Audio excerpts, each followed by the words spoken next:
Selamat pagi Pak Robert dan teman-teman, saya Nita Avelina dari 11 IPA 3 nomor presensi 21. Pada video kali ini saya akan membahas bagaimana cara pemerintah dalam mengatasi penyebaran wabah yang mematikan pada saat penjajahan Belanda.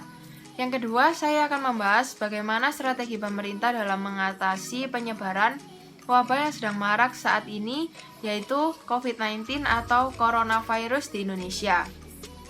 Yang pertama, pada saat penjajahan Belanda. Pada saat Belanda menjajah Indonesia, terdapat banyak wabah yang cepat menular dari satu manusia ke manusia yang lain. Kemudian, wabah tersebut tentunya sangat mematikan. Salah satunya yaitu wabah penyakit TBC atau tuberkulosis.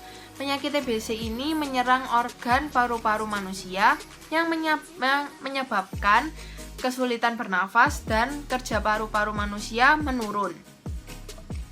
Kemudian, pada tahun 1908, pemerintah Belanda memutuskan untuk mendirikan suatu kelompok untuk mengatasi wabah TBC atau tuberkulosis tersebut. Nama kelompok tersebut adalah Centrale Vereniging voor Tuberculose-Bestrijding atau yang disingkat CVT. Kemudian pemerintah Belanda juga mendirikan sanatorium, yaitu fasilitas medis untuk penyakit jangka panjang. Pada saat itu, terkhususnya digunakan untuk para penderita TBC atau tuberkulosis agar para penderita penyakit TBC mendapatkan pengobatan secara khusus di sanatorium tersebut. Nah, pada saat itu, pemerintah Belanda belum melakukan usaha preventif yang lebih penting karena penyebaran TBC tidak sebesar tahun-tahun selanjutnya. Kemudian pada tahun 1933, pemerintah Belanda memutuskan untuk mengubah kelompok tersebut menjadi suatu yayasan yang bernama Stichting Centrale Vereniging Bestrijding der Tuberculose atau yang disingkat SCVT. SCVT ini dipimpin oleh para dokter ahli radiologi dan ahli paru-paru serta ahli bagian penyakit dalam. Kemudian mereka dibimbing dan dilatih sebaik mungkin untuk mengatasi penyebaran penyakit TBC atau tuberkulosis pada saat itu. Kemudian, pada saat itulah pemerintah Belanda baru menanggulangi wabah TBC tersebut dengan serius, sehingga wabah TBC tersebut mulai berkurang di seluruh Indonesia.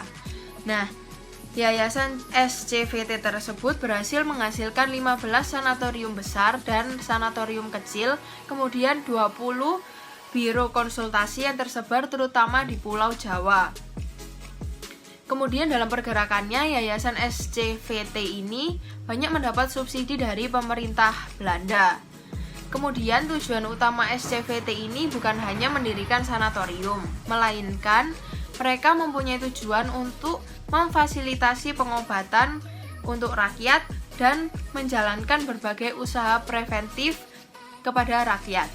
Yang kedua yaitu bagaimana cara pemerintah menanggulangi wabah yang sedang marak di Indonesia saat ini, yaitu COVID-19 dan coronavirus. Kebijakan yang dilakukan oleh pemerintah yang pertama yaitu social atau physical distancing. Apa itu social distancing atau physical distancing? Social atau physical distancing itu adalah membatasi kontak fisik ketika berinteraksi dengan orang lain. Nah, ketika melakukan social distancing ini, kita dibatasi dengan jarak minimal 1 meter ketika kita mau melakukan interaksi dengan orang lain atau melakukan kontak fisik langsung dengan orang lain. Kebijakan sosial atau physical distancing ini dilakukan agar memutus rantaian penyebaran virus corona atau COVID-19.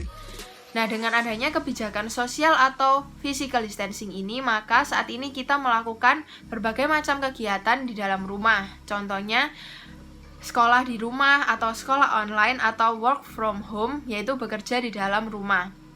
Sehingga dengan mentaati kebijakan pemerintah tersebut, maka pemutusan rantai penyebaran COVID-19 atau coronavirus akan berkurang.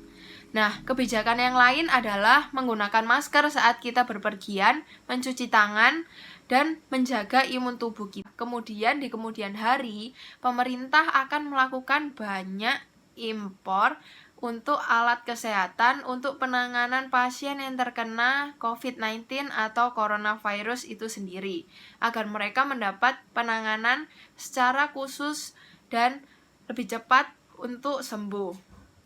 Sekian penjelasan dari saya, terima kasih.